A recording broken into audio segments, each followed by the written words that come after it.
오늘 보실 말씀은 구약 성경 575면에 제가 가지고 있는 성경은 구약 성경 575면에 열왕기하 8장 16절부터 29절 말씀까지를 제가 한 절 읽고 여러분들 한 절 읽고 교도가 읽도록 하겠습니다. 제가 가지고 있는 성경 구약 성경 575면에 열왕기하 8장 16절부터 29절 말씀까지를 제가 한 절 읽고 여러분들 한 절 읽고 교도가 읽도록 하겠습니다. 이스라엘 왕 아합의 아들 요람 제5년에 여호사밧이 유다의 왕이었을 때에 유다의 왕 여호사밧의 아들 여호람이 왕이 되니라.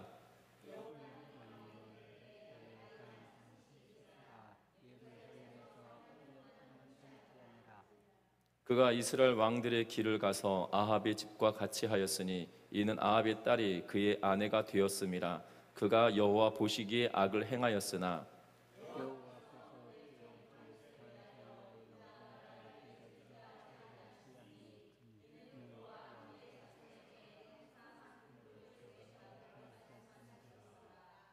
여호람 때 에돔이 유다의 손에서 배반하여 자기 위에 왕을 세운 고로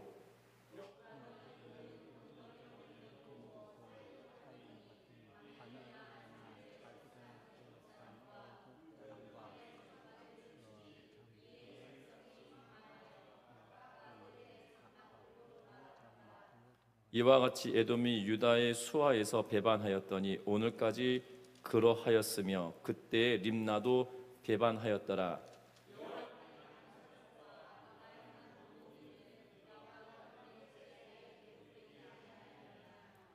여호람이 그의 조상들과 함께 잠에 그의 조상들과 함께 다윗성에 장사되고 그의 아들 아하시아가 대신하여 왕이 되니라.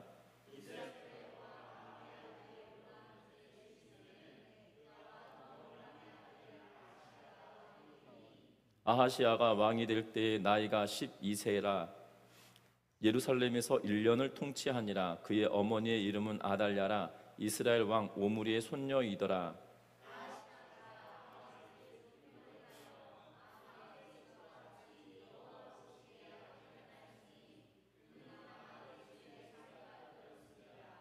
그가 아합의 아들 요람과 함께 길앗 라못으로 가서 아람 왕 하사엘과 더불어 싸우더니 아람 사람들이 요람에게 부상을 입힌지라.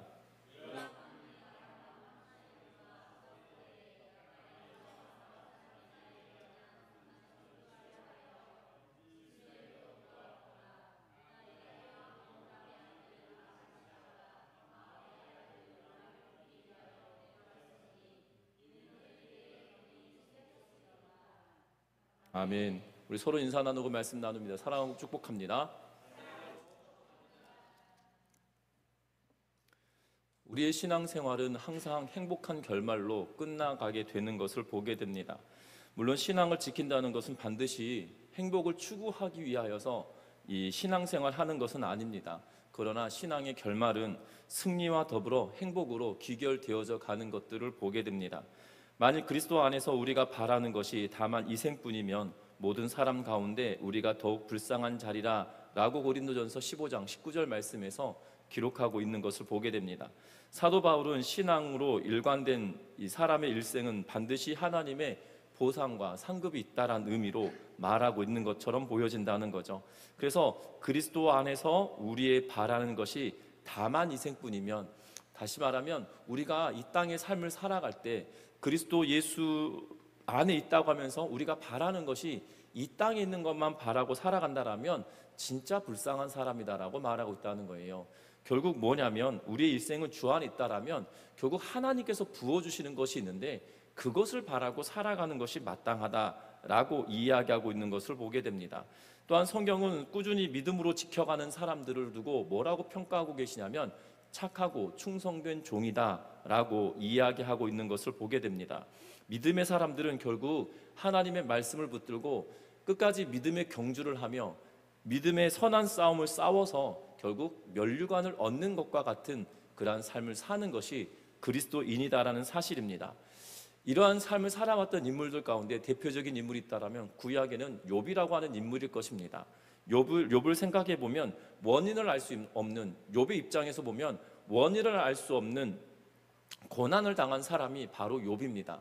그 이전에 우리는 이미 압니다. 욥기의 시작을 욥기의 시작을 하나님께서 사단과 더불어 이야기하시고 대화하는 것으로부터 시작됐기 때문에 왜 욥이 고난을 당한 것인지는 알 수 있지만, 욥의 입장에서 보면 그 어떤 누구도 하나님께서조차도 욥에게 너가 어려움을 당하는 이유가 있다, 이러이러하기 때문에 이러이러해서 네가 고난을 당하는 거야 라고 말씀해 주지 않으셨다는 사실이죠. 그럼에도 불구하고 욥은 하나님께서 그 고난 중에도 그가 끝까지 믿음으로 나아갔기 때문에 뭐라고 이야기하고 계시냐면, 야고보서 5장 11절에 뭐라고 말씀하냐면, 보라, 인내하는 자들을 우리가 복되다 하나니 너희가 욥의 인내를 들었고 주께서 주신 결말을 보았거니와 주는 가장 자비하시고 긍휼히 여기는 자신이라 라고 이야기하면서, 욥에 대한 평가를 야고보서의 저자가 뭐라고 이야기하냐면, 욥의 인내를 너희가 다 알고 있지 않느냐, 그러면 너희도 인내하며 살아가라. 왜냐하면 욥의 인내가 결국 그의 결말을 우리에게 보여주듯이 하나님께서 갚아주셨다라고, 하나님께서 위로하시고 보상해 주셨다라는 의미로 이야기하고 있다는 거죠. 어찌 보면 우리가 이 땅에 믿음의 삶을 살아간다는 것은 힘들고 어려운 일일 수 있습니다. 믿음을 붙들고 산다는 것이 또한 버거울 수도 있습니다. 그럼에도 불구하고 저와 여러분들이 욥의 인내를 본받으며 믿음의 경주를 끝까지 감당하며 살아갈 수 있는 우리 모두가 되시기를 주의 이름으로 부탁드립니다. 왜냐하면 오늘 성경에 기록되어져 있는 열왕기 하의 말씀은 두 명의 유다 왕에 관한 이야기를 기록하고 있는 것을 보게 됩니다. 이 두 명의 왕, 유다의 두 명의 왕은 하나님을 떠난 삶을 살아감으로 말미암아 결국 그들의 결말이 어떠한지를 우리에게 보여주고 있거든요. 분명한 것은 하나님은 다윗을 통하여서 유다의 왕으로 세워주셨고, 또한 그의 후손들이 왕위로부터 빼앗기지 않겠다라는 약속을 해주심으로 말미암아 다윗의 후예들이 끊임없이 왕의 자리에 오르는 것을 보게 됩니다. 그러해서인지 그들 가운데는 선한 왕도 있고 때로는 악한 왕도 있는 것을 보게 됩니다. 특별히 오늘 본문은 이 두 명의 왕을 연속하여서 기록해 놓고 있는데, 아버지와 아들과의 관계의 왕인 것을 보게 됩니다. 그런데 이 둘 다 악한 왕으로 성경은 기록하고 있고 그들의 결말이 어떠한지를 우리에게 보여주고 있는 그러한 모습을 보게 된다는 사실입니다. 저와 여러분들이 정말 믿음의 경주를 하며 살아갈 때에 때로는 어렵고 힘든 일일 수 있습니다. 곤고하고 외로울 수도 있습니다. 그럼에도 불구하고 그 가운데 하나님의 은혜를 사모하고 하나님의 능력을 사모하고 믿음으로 끝까지 그 경주를 함으로 하나님께서 주시는 은혜를 경험하고 하나님의 인자하심과 긍휼하심을 바라보며 살아가는 우리 모두가 되시기를 주의 이름으로 부탁드립니다. 그러면 먼저 오늘 본문의 내용을 보면 16절에 뭐라고 기록하고 있습니까? 16절 같이 읽어봅니다. 이스라엘의 왕 아합의 아들 요람 제5년에 여호사밧이 유다의 왕이었을 때에 유다의 왕 여호사밧의 아들 여호람이 왕이 되니라. 아멘. 오늘 성경에 보면 이스라엘 왕 아합의 아들 요람이 제5년을 치세하고 있던, 요람이 왕이 되어서 5년이 되었던 해에 어떤 일이 벌어졌냐면, 남유다의 여호사밧이 유다의 왕이었다라고 먼저 이야기합니다. 그런데 유다의 왕 여호사밧의 아들 여호람이 왕이 되었다라고 또 이야기합니다. 다시 말하면 여호사밧이 여전히 살아있음에도 불구하고 그의 왕위를 그의 아들에게 물려주는 그러한 상황으로 이야기하고 있다는 거죠. 여호사밧이 왕이었을 때에, 여호사밧이 죽고 난 이후가 아닌 여호사밧이 여전히 왕임에도 불구하고 그의 아들 여호람에게 왕위를 물려주었다라고 기록하고 있는 것입니다. 특별히 17절에 보면 여호람의 나이를 기록하고 있는데 32세에 그가 왕위에 올랐음을 이야기합니다. 특별히 구약의 성경을 통해서 보면 제사장의 직무를 감당할 수 있는 나이를 30세로 규정하고 있는 것을 보게 됩니다. 다시 말하면 성전에서 봉사할 수 있는 연령은 20살 이상인데 제사장으로 봉사할 수 있는 그런 나이는 30을 기준으로 삼고 있는 것을 보게 되죠. 다시 말하면 제사장이라고 하는 책임은 이스라엘 백성들에게 하나님의 말씀을 가르치는 지도자의 역할을 감당할 만한 나이여야 된다라는 의미로 30세를 규정을 하고 있는 것을 보게 된다는 거죠. 다시 말하면 이제 32세다라는 의미는 왕으로 나라를 통치할 수 있는 그런 나이, 연령대가 되었다라는 것입니다. 연령대가 되었다고 하여서 무조건 왕위를 넘겨주는 것은 아니겠죠. 여호사밧이 이제 노년이 되었고 이제 통치하기를 아들이 통치하는 것이 낫겠다 싶어서 그에게 이 왕위를 물려주고 있는 것처럼 보여집니다. 그런데 이 17절 말씀을 보면 뭐라고 말씀하시냐면 17절 하반절에 32세에 예루살렘의 왕이 됐는데 몇 년을 통치했다라고 이야기합니까? 8년 동안 통치했다라고 기록하고 있는 것을 보게 됩니다.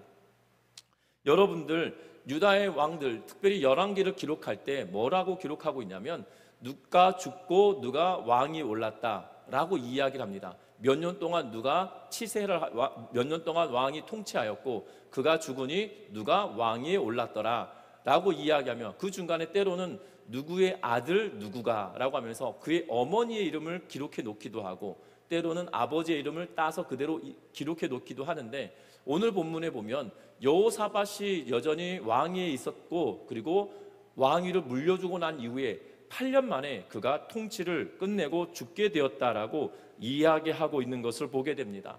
그 이유를 또한 오늘 본문 18절 말씀의 맨 마지막에 그렇게 기록합니다.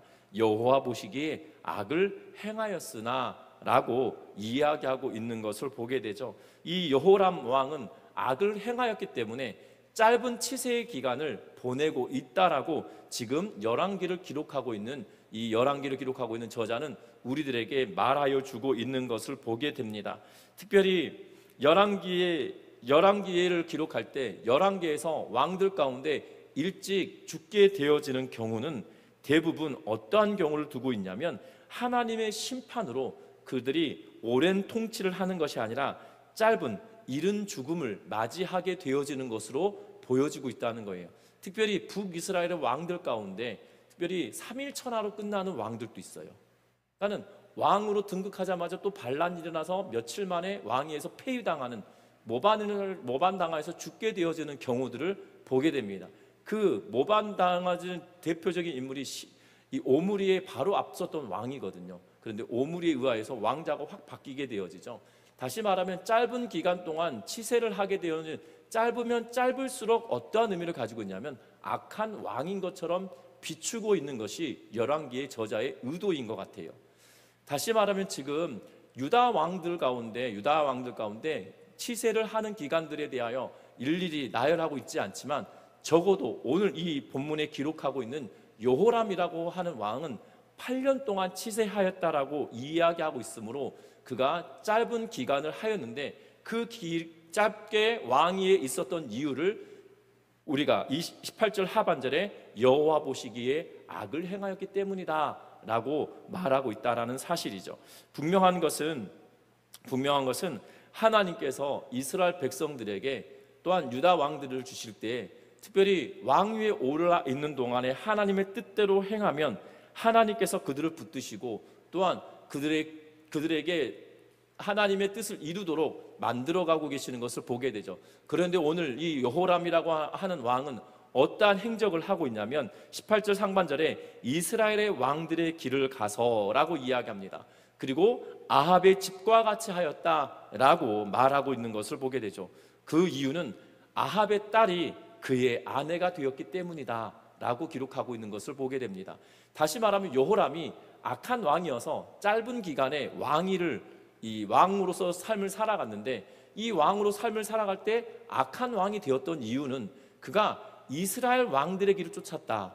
그러다가 아합의 길에 들어섰다. 그 이유는 아합의 딸이 그의 부인이었기 때문이다 라고 지금 이 열왕기를 기록하고 있는 저자는 말하고 있다는 겁니다. 굳이 아합의 길을 따랐다라고 표현했으면 됐을 텐데 28절 상반절은 이스라엘 왕들의 길을 가서 그리고 아합의 길을 갔다라고 이야기하고 있는 것을 보게 되죠. 이스라엘 왕들의 시작은 바로 반역으로부터 시작됩니다. 어떤 반역이냐면 하나님으로부터 떠난 삶으로부터 시작되거든요. 북이스라엘의 첫 번째 왕은 여로보암입니다. 여로보암은 금송아지를 만들어서 단과 베델에 두고 그리고 일반 백성들 가운데 사람을 뽑아 제사장으로 삼았을 뿐만 아니라 대속죄일을 바꾸어서 8월 달에 한 달을 미뤄서 그들의 절기를 지킴으로 이스라엘 사람들이 예루살렘으로 가는 것을 막게 하는 그러한 효과를 거두기 위해서 그리고 여호와를 섬기기보다도 그가 만들어 놓은 여로보암이 만들어 놓은 금송아지를 섬기게 만드는 일을 함으로 하나님을 떠난 사람들이 되어집니다. 그래서 이스라엘 왕들이 악한 왕들을 이야기할 때 뭐라고 이야기하냐면 여로보암의 길을 따랐더라 라는 표현을 쓰고 있는 것을 보게 되어져요. 결국 이 말은 뭐냐면 이스라엘 왕들의 길을 갔다란 말은 여로보암처럼 하나님을 떠난 반역의 길을 걸었다 라고 이야기할 뿐만 아니라 북이스라엘의 여로보암의 길을 따랐다라는 표현을 쓰다가 갑자기 이 바뀌는 그러한 대목이 등장합니다. 아합의 길을 따랐더라 라는 표현을 쓰고 있는데, 다시 말하면 여로보암보다 훨씬 더 악한 왕이 등장했는데 그 악한 왕은 아합이었다는 거죠. 아합은 그가 이세벨이라고 하는 여인과 결혼함으로 말미암아 시돈성에 있던 이 바알과 아세라 신을 섬기는 그러한 일들을 국가적으로 장려하였던 일들을 보게 됩니다. 이제는 금송아지를 두고 하나님이다라고 이야기하며 섬기게 만들었다라면 이제는 이방신까지 들여와서 그들이 하나님이다라고 섬기게 하고 있는 그러한 악한 길을 행하였음을 이야기하며 이제는 판도를 바꿔서 여로보암의 길이 아닌 아합의 길이다라고 이야기하는데, 이 두 길을 모두 걸었던 인물이 여호람이라고 하는 왕이었다라고 지금 열왕기 저자는 말하고 있다라는 사실이에요. 분명한 사실은 악한 길을 쫓아가고 악한 길을 걸어가는 이유는 그 주변의 환경 때문이다라고 말할 수 있을 겁니다. 그런데 주변의 환경 탓만은 아니라는 거예요. 결론적으로는 여호람이 그의 아버지는 하나님 보시기 합당한 삶을 살려고 몸부림친 사람이기도 합니다. 왜냐하면 전쟁 중에 가장 제일 앞에 선 사람이 누구냐면 찬양대였어요. 여러분들, 이 찬양대를 맨 앞에 두고 노래 부르며 전쟁을 치르게 하는 사람의 눈으로 보면, 인간의 눈으로 보면 정말 미친 왕이에요. 전쟁을 할 때 가장 앞선 맨 선봉에 서는 사람이 누굴까요? 제일 용맹하고 제일 잘 싸운 사람을 맨 앞에 두지 않겠습니까? 지금처럼 포를 쏘고 총을 쏘는 시대가 아니라 칼과 활을 그리고 방패를 들고 싸우는 시대이기에 가장 용맹한 사람을 앞에 두어서 첫 번째 접전이 일어났을 때 뭐 하는 게 가장 이 전쟁을 유리하게 이끄는 거예요? 이 승기를 잡음으로 인하여 전쟁을 더 승리할 수 있도록 이끌어가는 게 당연한 이치일 겁니다. 그런데 그 앞에 찬양대를 딱 세우고 하나님을 찬양하게 하고 있는 것을 보게 되죠. 그럼에도 불구하고 그 전쟁은 하나님께서 도우셔서 승리케 하시는 것을 보게 됩니다. 여호사밧은 그렇게 하나님을 쫓았던 왕이에요. 그에게 흠이 있다라면 아합과 사돈이 된 그것이 참 안타까운 것인데, 그럼에도 불구하고 하나님의 뜻대로 살려고 애썼던 그러한 인물이었다는 거죠. 그러면 그의 아버지의 행적을 쫓았다라면 더 나았을 것이지만 그의 아내가 말하는 대로 그 길을 쫓아가고 있는 것을 보게 되죠. 결국 그의 환경의 문제가 아니라 그의 선택의 문제였다는 거죠. 저와 여러분들 기억하셨으면 합니다. 우리가 죄악 중에 거할 때 누구 탓이 아니고요, 내가 무엇을 선택했냐의 문제이거든요. 내가 어떤 것을 선택했냐의 문제가 있다라는 사실이에요. 저와 여러분들이 기억할 것은 우리의 신앙생활은 하나님이 기뻐하시는 것을 선택할 것이냐 아니면 하나님이 기뻐하지 않는 것을 선택할 것이냐, 그 기로에 서서 내가 무엇을 선택하느냐에 따라 그 결과가 달라진다는 거예요. 분명한 것은 하나님이 우리의 인생을 다 이끌어 가십니다. 그럼에도 불구하고 그 가운데 내가 결단하고 하나님께 돌이켜야 될 그 순간에 돌이키지 못하면 결국 여호람과 같은 길을 걸어갈 수밖에 없다는 거예요. 분명한 것은 환경의 문제가 결단코 아니란 겁니다. 아버지는 하나님을 쫓았던 사람, 아내는 하나님을 멀리했던 사람, 그가 선택했던 길은 아버지의 길이 아닌 아내와 이방신을 섬기는 길을 선택했다는 거죠. 저와 여러분들이 기억할 것은 그러므로 말미암아 북이스라엘과 동맹을 맺습니다. 그 동맹을 맺었는데, 그런데 그 동맹은 아무런 의미가 없는 동맹이었던 것을 성경은 이야기하고 있는 것을 보게 된다는 겁니다. 분명한 것은 이 동맹이, 북이스라엘과의 동맹이 이루어지고 전쟁에 나아가게 되는데 헛된 것이었음을 이야기하고 있는 것을 보게 된다는 사실입니다. 뿐만 아닙니다. 이 동맹이라고 하는 것은 북이스라엘 왕의 길을 쫓아가고 북이스라엘 아합의 길을 쫓아가므로 아합의 딸을 매개로 하여서 그의 그의 뭐라고 해요? 처남이죠. 처남이라고 하는 게 맞겠죠. 처남과 더불어 같은 길을 걸어가는 동맹의 길을 걸어가고 있는데 그것은 결단코 선한 것이 아니라 헛된 것이라는 사실입니다. 그런데 이 헛된 길을 쫓아가면 결과적으로 어떤 일이 벌어지느냐? 20절 말씀 같이 한번 읽어봅니다. 20절 말씀 봅니다. 여호람 때에 에돔이 유다의 손에서 배반하여 자기 위에 왕을 세운 고로. 아멘. 오늘 성경에 보니까 여호람 때문에 에돔이 스스로가 유다 손에서 배반하여 유다를 떠나고 스스로 독립하여서 왕을 세웠다라고 이야기하고 있는 것을 보게 됩니다. 21절에는 그 속국이 벗어났지만 그럼에도 불구하고 전쟁을 치르러 나아가고 있는 것을 보게 됩니다. 21절 말씀을 통해서 보면 여호람이 전쟁에 적극적으로 지휘했지만 오늘 21절 하반절에 보면 각각 그들의 장막으로 돌아갔다라고 이야기하고 있는 것을 보게 되죠. 오늘 본문을 잘 살펴보면 에돔 사람과 그 병거의 장관들을 친히 이의 백성이 도망하여 각각 그들의 장막으로 도망갔다라는 표현을 읽으면 이해가 잘 되지 않을 때가 있어요. 저도 이 본문을 몇 번 읽었는데요. 이 본문은 어떤 의미냐면 결국 이 여호람이 선봉에 서서 전쟁에 치렀는데, 그래서 여호람이 전쟁에 선봉에 서서 병거를 이끌고 가서 밤에 일어나서 자기를 둘러싼 에돔 사람과 전쟁을 했는데, 그러면 전쟁을 했으면 지금 떠나간 사람들이 누구여야 되냐면 에돔과 그의 병거의 장관들과 에돔 사람과 그 병거의 장관들을 쳤으면 그들이 승리해야 되는데, 도망갔던 사람들이 누구냐면 여호람과 함께 있었던 사람들이 도망친 상황인 것을 원문은 그렇게 표현하고 있어요. 한국말 번역은 애매하게 도망친 사람이 마치 에돔 사람인 것처럼, 그래서 몇 번 읽다가 원문을 찾아서 보았는데요, 분명한 것은 이 본문은 전쟁을 했으면 이겨야 되는 거잖아요. 그런데 오히려 지금 속국을 다시 말하면 조공을 바쳤던 나라가 독립을 한다고 하니 전쟁을 치르러 갔는데, 그래서 하찮게 여기고 전쟁을 치르려 싸움을 붙었는데 완전히 깨져버린 상황입니다. 그래서 각기 장막들로 돌아갔다라는 의미는 이스라엘 왕이었던 유다의 왕이었던 여호람과 동참하였던 사람들이 각기 흩어져서 고향 땅으로 돌아가는 모양새로 이야기하고, 그리고 22절에 딱 뭐라고 이야기하냐면 이와 같이 에돔이 유다의 수하에서 배반하였더니 라고 이야기하면서 이제는 완전히 독립하게 되었다라는 의미로 말하고 있는 것을 보게 됩니다. 그것이 오늘까지 그러하였으며 라고 하는데, 이 오늘까지는 이 열왕기를 기록하고 있는 이 저자의 상황 이때까지라고 표현되고 있다는 거죠. 결국 언제까지입니까? 남유다가 멸망하고 열왕기하를 보면 다시 이 바벨론으로부터 돌아오는 데까지 이야기를 쓰고 있는 것을 보게 되어져요. 결국 바벨론 포로기를 끝나고 돌아온 그때까지도 여전히 속국이 아닌 독립국가로 에돔이 남아있게 되었다라고 말하고 있는 것을 보게 된다는 거예요. 여러분들, 이 에돔은 다윗 왕 때에 사무엘하 8장에서 이 에돔이 속국이 되어지는 과정을 이야기합니다.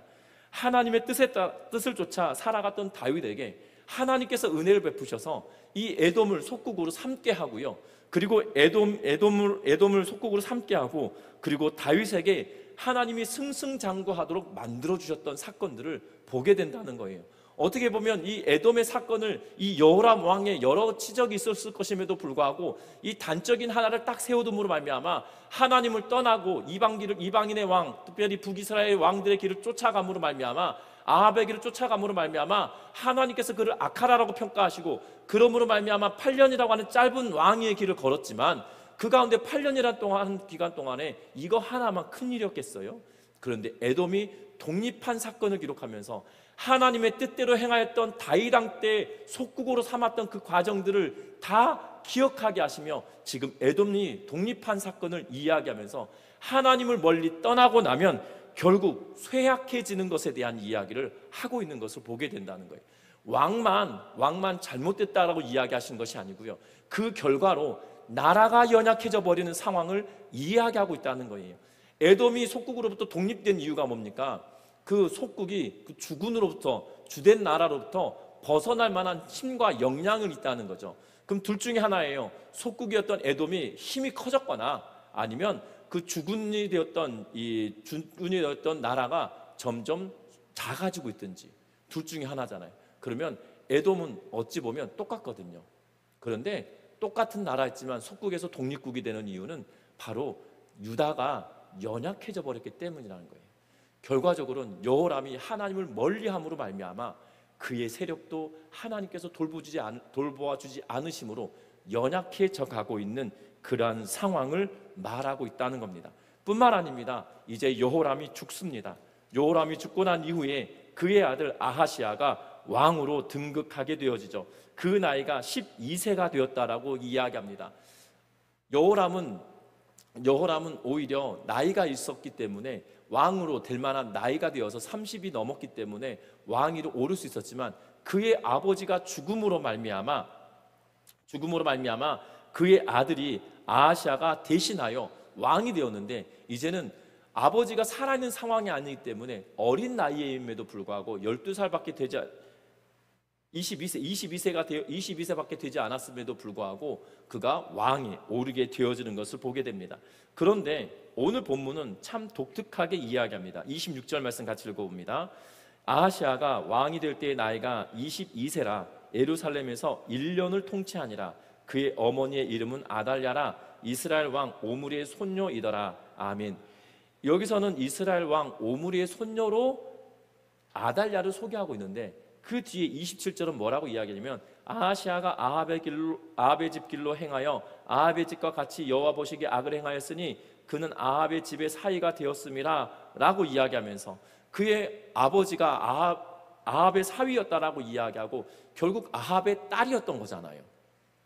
그런데 오므리의 손녀다라고 이야기하면서 이 이중으로 이야기하고 있는 것을 보게 되죠. 이것은 어떤 의미냐면, 다시 말하면 앞에서 이스라엘 왕들의 길을 쫓았다, 아합의 길을 따랐다, 이 표현과 같은 의미로 동일선상에 놓고 있는 그러한 의미로 받아들여지고 있다는 거죠. 아하시아도 결국 이스라엘 왕들의 길을 쫓았고 아합의 길을 쫓아가는 그러한 사람의 길이었다라고 말하고 있는 것을 보게 됩니다.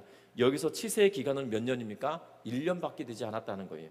1년임에도 불구하고 어떠한 상황이냐면 아람왕 하사엘과 더불어 전쟁을 치르게 되는데, 여기서 패전하게 되어지고 그에게 병이 생겨서 그가 죽게 되어졌다라고 성경은 이야기하고 있는 것을 보게 됩니다.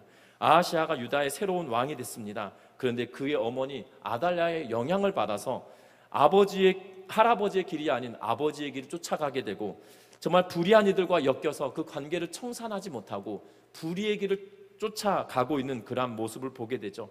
결국 그가 22세의 왕이 됐지만 1년밖에 되지 않은 통치를 함으로 말미암아 이스라엘 남유다가 점점점 파멸의 길로 가고 있는 것처럼 보여진다는 거예요. 아버지는 8년, 아들은 1년. 그런데 이 둘 다 악한 왕이었다. 그 악한 왕의 길은 뭐였냐면 아합의 길을 쫓았고 이스라엘 왕들의 길을 쫓았었다는 거고, 이제는 그의 아들이었던 아하시아의 길은 어머니가 누구였는지를 밝히며 그 어머니의 영향을 받아 그가 아합의 길을 쫓았고 이스라엘 왕들의 길을 쫓아갔다라고 이야기하면서 결과적으로는 이 두 왕이 다 악한 왕이었다는 거죠. 그런데 점점점 그 왕이 치세의 기간이 짧아지는 이유를 뭐라고 말할 수 있을까요? 앞에서 설명했던 것처럼 열왕기 저자는 이 치세 기간이 짧은 것을 하나님이 그들을 징계하심으로라는 의미로 받아들여지고 있다는 거죠.